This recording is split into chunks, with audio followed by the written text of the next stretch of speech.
So recently, one of my followers messaged me on TikTok. I always try to check my messages because a lot of times followers will provide me with good content. And this particular follower had a crazy story.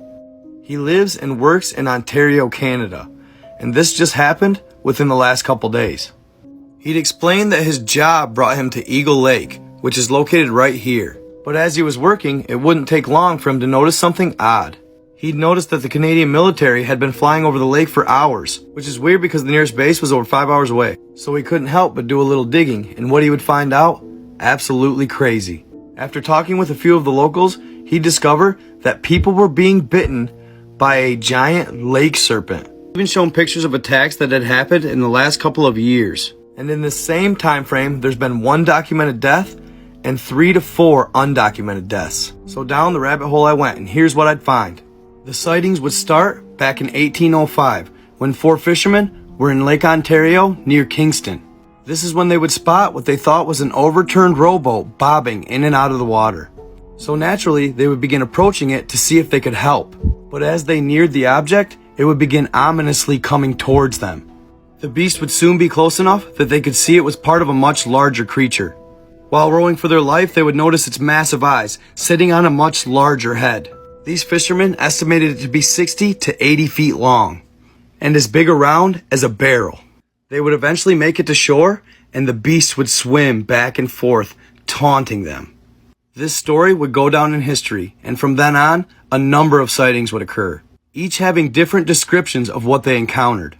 And when these European settlers asked the local natives what it was, they referred to it as Gassiendata, meaning the water dragon. In the Buffalo Morning Express in 1897, it is said someone captured one by hook and line, just off of Tompkins Point.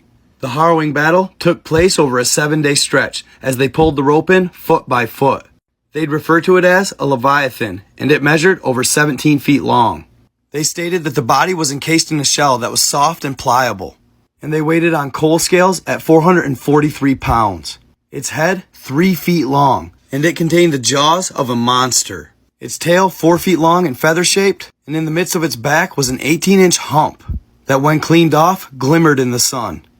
The serpent had 6 fins or flippers, each measuring at 32 inches, and they had claws. Sightseers were driving from miles around to see it, and supposedly Dr. D. Burrow would have it mounted, but no one has ever located it. After this, there would be a number of sightings in the 1900s. Part 2. The Legend of the Great Lakes Serpent, Part 2. The sightings would claim that the beast ranged anywhere from 40 feet all the way up to 150 feet. Some of the witnesses would claim that it was blue in color, while others would say it was brown, male, female. And one of the last sightings that took place until recently was 1970. After that, it lied dormant for almost 40 years.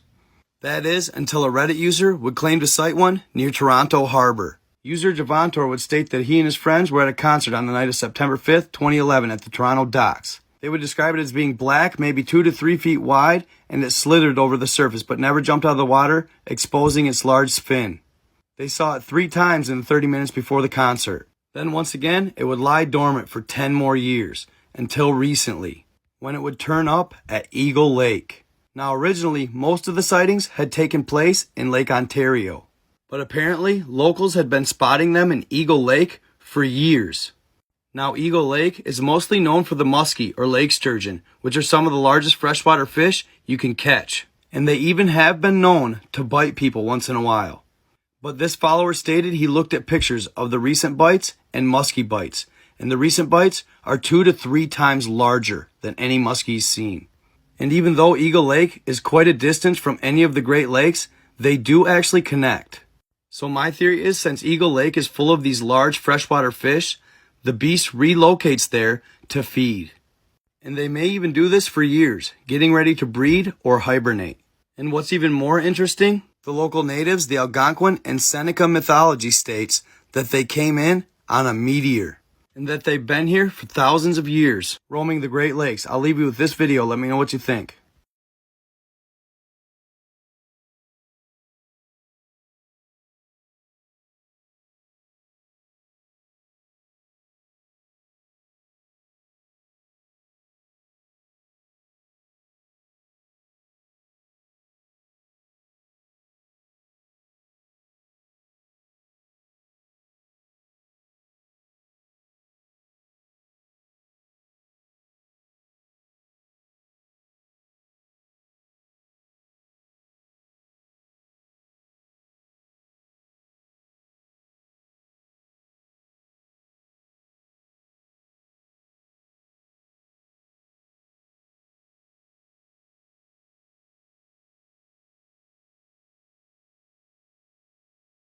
Alright fam, now this is just a hunch, but I think I figured something out.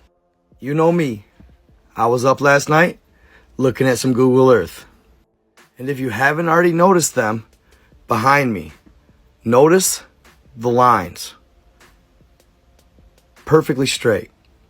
Since I started Google Earthing, I've been noticing them all over the ocean floor. And I've always been told they're just drag lines from ships. So I just ignore them. But I got to looking at them. And they're always in perfectly straight lines.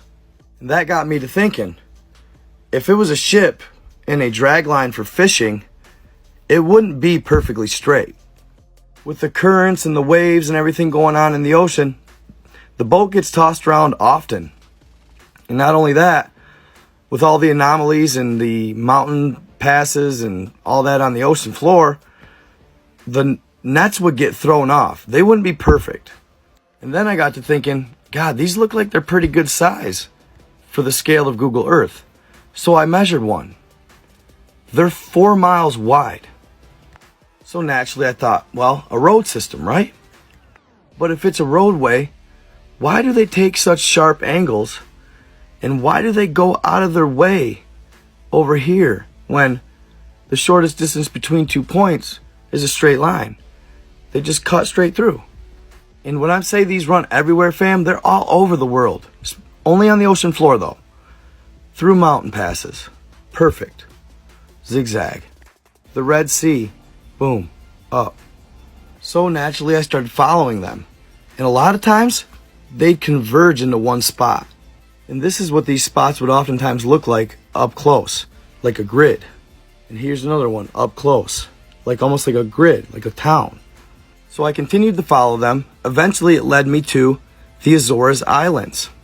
And if you look closely, it comes into the Azores Islands. There's 3, 2, 3. What look like roadways coming off of it. So it's a hub of some sort. And those of you that watch my videos know that I pointed out the Azores Pyramid, which was bigger than the Pyramid of Giza recently discovered underwater. And that's when it hit me like a freight train, fam. When I was originally exploring the Azores Pyramid, I stumbled upon this. Here's what it looks like zoomed in. What are those? A piping network. Now some of y'all are going to think I'm crazy, but I'm going to prove it. These are canals. Yes, you heard me right. A network of canals.